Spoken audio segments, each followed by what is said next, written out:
हमारे डिमांड में अनदेखा करना इनके सरकार की नंबर दो ये हमारा 18 महीने का कोरोना के नाम पर में महंगाई भत्ता को रोक लिया है।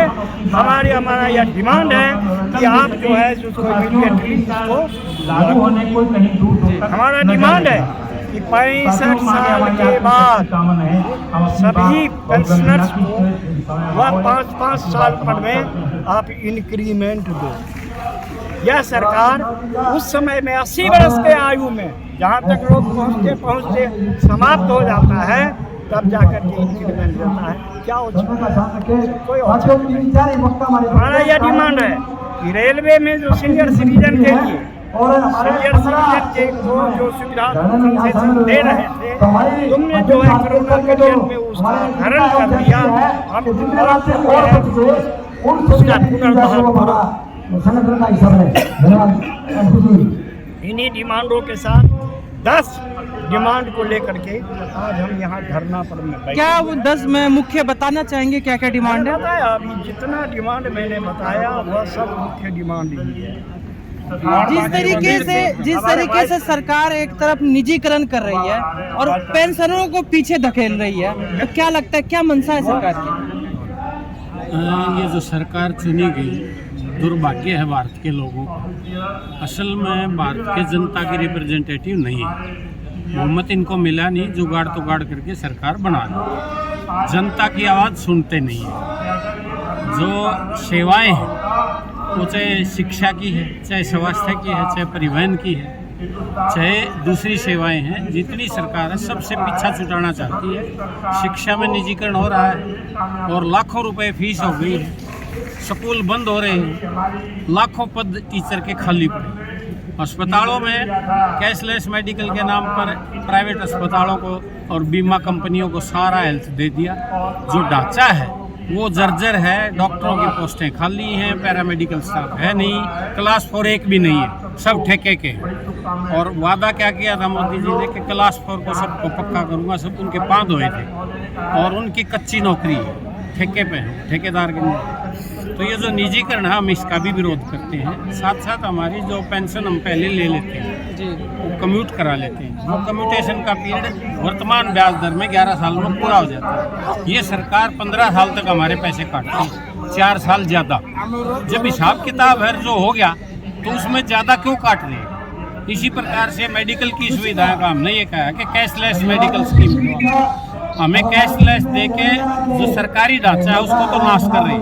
कोई डॉक्टर नहीं, बीमा कंपनियों के पैसे बनवा रहे हैं। ये बड़े दुख की बात है कि ना तो वो बीमा कंपनियां हमारा इलाज करती कि सरकार हमें पैसा नहीं देती।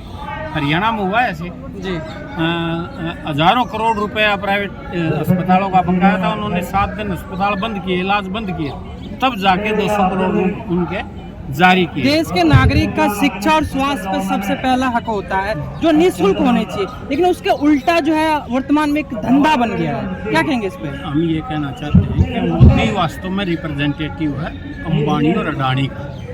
अभी अडानी को बिहार में 1050 एकड़ जमीन जिसमें 10 लाख पेड़ लगे हुए 1 रुपए में दे दी ठेके, और वो 10 लाख पेड़ काटेंगे आम और लीची के। और ढोंग क्या करते हैं?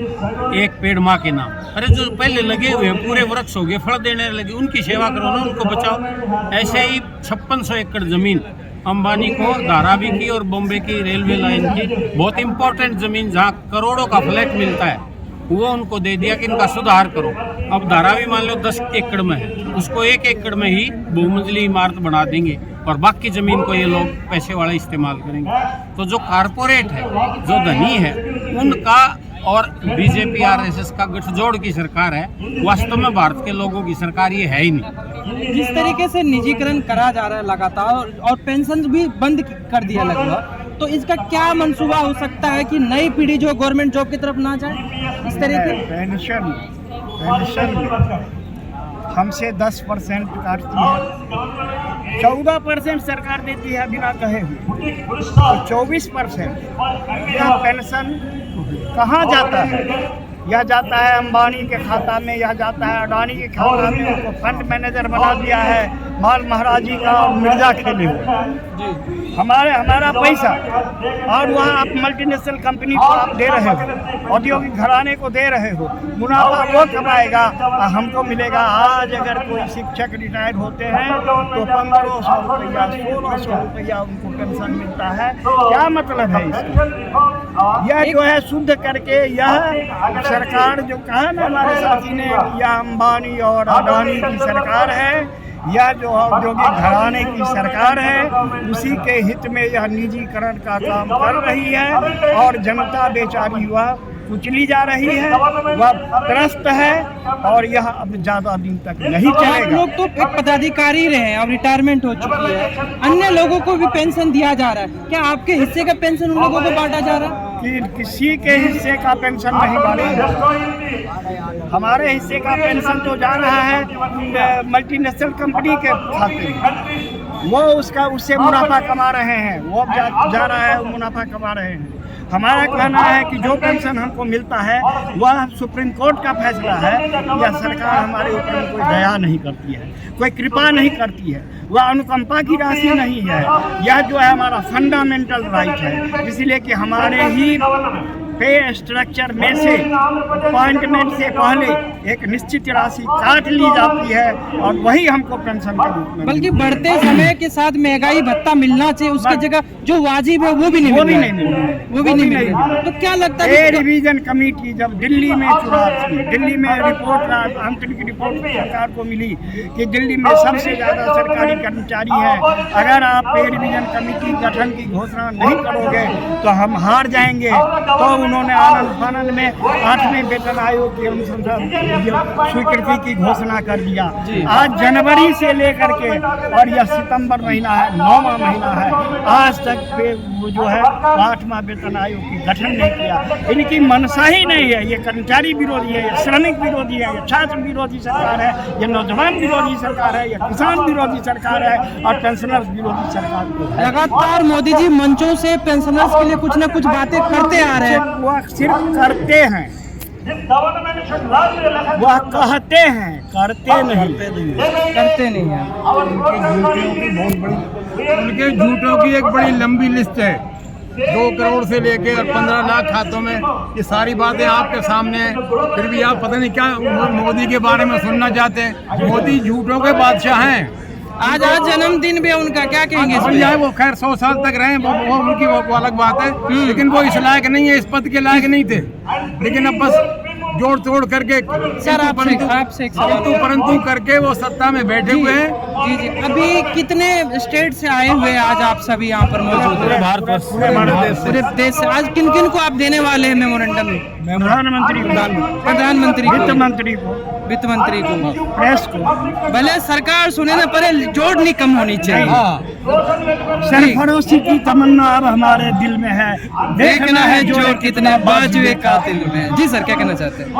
आज जो मानधना दिया गया है ऑल इंडिया लेवल पर पेंशनर्स द्वारा दिया जा रहा है, और उसमें जो हमारी डिमांडें हैं 10 सूत्री मांग पत्र, उसमें फर्स्ट जो वित्त विधेयक 2025 जो सरकार लेके आई जनवरी में, उसमें 8वां वेतन आयोग लागू करने की बात है। वो अभी तक सरकार ने नोटिस जारी नहीं की, लेकिन उसमें प्रावधान ये कर रही है सरकार कि जो कर्मचारी 31/12/25 तक रिटायर हो जाएंगे उनको 8वें वेतन आयोग का लाभ नहीं मिलेगा, जबकि इससे पहले कभी नहीं हुआ, बराबर लाभ मिलता रहा है। तो फर्स्ट तो इसके विरोध में धरना धरना है, जो हमारी मेन डिमांड है आज की। दूसरा, हमारा जो कैशलेस चिकित्सा है, हम जो कर्मचारी रिटायर हो जाते हैं उनको मुफ्त में इलाज होना चाहिए, वो कैशलेस चिकित्सा हमको नहीं मिल रही। तीसरा, हमारी जो पेंशन वृद्धि होती है वो सरकार करती है 80 साल के बाद 20%।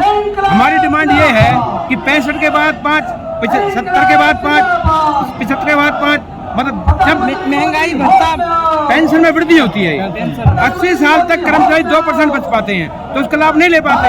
तो ये हमारी डिमांड है। दूसरा, हमारे ये जो कम्यूटेशन पेंशन होती है, हम रिटायरमेंट के समय जो एडवांस लेते हैं वो हमारी 11 साल में करनी चाहिए, जबकि हम कट रहे हैं 15 साल में। जब ब्याज का रेट घट गया तो वो भी कम होना चाहिए पीरियड भी, तो वो सरकार नहीं कर रही है। तीसरा, जो हमारे फैमिली पेंशनर हैं, हमारे जो फैमिली पेंशन है उनको LTC का लाभ सरकार नहीं दे रही, वो भी मिलना चाहिए। जब हमारी फैमिली हमारे पीछे है तो उसको सरकार लाभ दे। जब दूसरी तरफ ये हमारे जो राजनेता हैं, चाहे MLA MP हैं, जो भी हैं, ये अपनी पक्ष के अपनी पेंशन बढ़ानी हो, अपने भत्ते बढ़ाने हो, एक कलम से साइन करके बढ़ा लेते हैं। इनका 1 करोड़ अब इनको लोन दिया जा रहा है, मकान बनाने के लिए 1 करोड़ का लोन, मतलब 10 लाख का लोन, मतलब 10,000 भत्ता, ट्रांसफर भत्ता अपने लिए तो सब बढ़ा लेते हैं, लेकिन जो पेंशनर हैं उनकी सुनवाई नहीं हो रही। तो इन डिमांडों को लेकर के जैसे और हमारी ये जो वरिष्ठ नागरिक हैं, पहले रेलवे में, हवाई जहाज में जो कंसेशन यात्रा थी वो सरकार ने बंद कर दी, तो हम करें उनको पुनः चालू किया जाए। तो ये जो सुविधाएं हैं, चाहे शिक्षा, चिकित्सा और स्वास्थ्य, बिजली, पानी, ये जो पब्लिक चीजें हैं, ये जनता को सस्ते दामों में मुहैया होनी चाहिए, जो कि आज महंगाई बढ़ती जा रही है। तो इसके विरोध में आज हमारा धरना है। मैं ये पूछना चाहूँगा आपसे कि कोई भी सरकारी नौकरी करता है सिक्योर लाइफ के लिए, अपने परिवार के लिए, अभी जिस तरीके से पेंशन के लिए आप लोगों को लड़ना पड़ रहा है, आप पारिवारिक जीविका जो है कैसे चलाते हैं आप लोग? देखिए, जो गवर्नमेंट कर्मचारी होता है, पहले ये था पेंशन बनेगी, इसके सिक्योर लाइफ होगी और अपने बच्चे चाहे अलग रहें चाहे इकट्ठे रहें, लेकिन उन पर डिपेंड नहीं रहेगा। आज जो ओल्ड पेंशन स्कीम है वो सरकार ने बंद कर दी और न्यू पेंशन स्कीम सरकार लेके आई है। तो उसमें अंशदान पेंशन योजना स्कीम है, उसमें किसी को पेंशन 1500 बनेगी, किसी की 2000, किसी 2500। तो उसमें तो बीडी बंडल का भी खर्चा नहीं चलता। तो आज फुल्ली डिपेंडेंट, अगर घर में बच्चा बेरोजगार है, रोजगार नहीं है और उसकी पेंशन से गुजारा हो रहा है, तो घर में भूखे मरने की नौबत आ जाएगी। तो इसलिए सरकार से उम्मीद यही करते हैं कर्मचारी कि उनकी जो पुरानी पेंशन है वही बहाल हो, ताकि उनका भी गुजारा हो सके। एक उम्र के बाद करे तो करे क्या कहना चाहिए? इस उम्र के बाद तो सरकार ने भगवान के भरोसे छोड़ दिया। सच्चाई तो ये सरकार ने ये सोच रही है कि अब ये बुजुर्ग हो गए, इनकी कोई जरूरत रही नहीं, जबकि सच्चाई है कि बुजुर्ग तो हो गए, लेकिन आज जितनी समाज को बुजुर्गों की जरूरत है, इतनी सारी नौजवानों की तो खैर जरूरत होती है हमेशा, लेकिन बुजुर्ग भी एक कड़ी के बुजुर्ग एक नींव है और एक कड़ी के रूप में काम करती है। इसकी जो जीवन यापन है, जो समाज का ढांचा है, ये बगैर बुजुर्ग को चल नहीं सकता। और वैसे तो सरकार ये कह रही है बुजुर्गों को सम्मान देते हैं, बुजुर्गों के नाम पे दुनिया भर की स्कीमें चलाई। हकीकत ये है कि बुजुर्गों को बिल्कुल कुछ नहीं। वो भी एक बुजुर्ग हो गए हैं 75 साल के। हाँ, वो 75 साल के हो गए, लेकिन वो तो अपने आप को जवान समझ रहे हैं, पूरी दुनिया घूम रहे हैं आजकल, कोई दिक्कत नहीं है उन्हें किसी किस्म की, क्योंकि घर से तो उन्हें को देना नहीं पड़ रहा है। लेकिन हमें भी यार जो हमारी पेंशन बंद की है, वाकई में एक सामाजिक की जो जिम्मेदारी थी सरकार की, वो उससे भाग रही है सरकार और हमारी लाइफ बर्बाद कर रही है। ठीक, आप क्या कहना चाहते हैं? मैं रिटायर्ड कर्मचारी संघ हरियाणा का वरिष्ठ सचिव धर्मपाल शर्मा। मैं ये कहना चाहता हूँ कि हमारे संविधान में जन कल्याणकारी शब्द लिखा हुआ है। सारी जनता को फ्री में शिक्षा मिलनी चाहिए, फ्री में स्वास्थ्य लाभ मिलना चाहिए, लेकिन अब सरकार को जन कल्याणकारी शब्द हटा देना चाहिए, क्योंकि अब सरकार जन कल्याणकारी नहीं रही है। 2004 के बाद में जो केंद्र सरकार में कर्मचारी लगे हैं उनको पेंशन नहीं है। 2006 के बाद में हरियाणा में जो कर्मचारी लगे हैं उनको पेंशन नहीं है। अगर उनको पेंशन मिलती है तो 1500-2500 रुपये मिलते हैं। और जो MLA MP हैं वो अगर 4 बार बन जाते हैं, 5 बार बन जाते हैं, तो उनको 5-5 पेंशन मिलती है, MP की अलग और MLA की अलग। और कर्मचारी सारी जीवन जवानी समाज की भलाई के लिए, देश की तरक्की के लिए लगा देता है, उस कर्मचारी को पेंशन क्यों नहीं है? अगर ये NPS UPS इतने बढ़िया है तो पहले विधायक MP सांसद अपने ऊपर क्यों नहीं लागू करते? जब कर्मचारी की बात आती है तो DA 2% बढ़ाते हैं और लोकसभा में अपना 26% बढ़ा लेते हैं। हरियाणा में भूतपूर्व विधायकों के मेडिकल के 10,000 रुपये कर लिए और घूमने फिरने के 10,000 रुपये बढ़ा लिए, जबकि कर्मचारी को 1,000 रुपये देते हैं। क्या वो ज़्यादा बीमार होते हैं? कर्मचारी बीमार नहीं होता। पेंशनर्स की जो सुविधाएं लड़ाइयाँ लड़कर ली थी वो ये सरकार कटौती कर रही है। तो हम इसलिए सारे इकट्ठे हुए हैं, देश से सारे आदमी आए हैं। अखिल भारतीय राज्य सरकारी पेंशनर्स फेडरेशन के नीचे हम यहाँ इकट्ठे हुए हैं ताकि पुरानी पेंशन स्कीम लागू की जाए। हमारी खबरों से जुड़े रहने के लिए हमारे चैनल को सब्सक्राइब करें और बेल आइकन को दबाएं ताकि खबर की नोटिफिकेशन आपको मिलती रहे।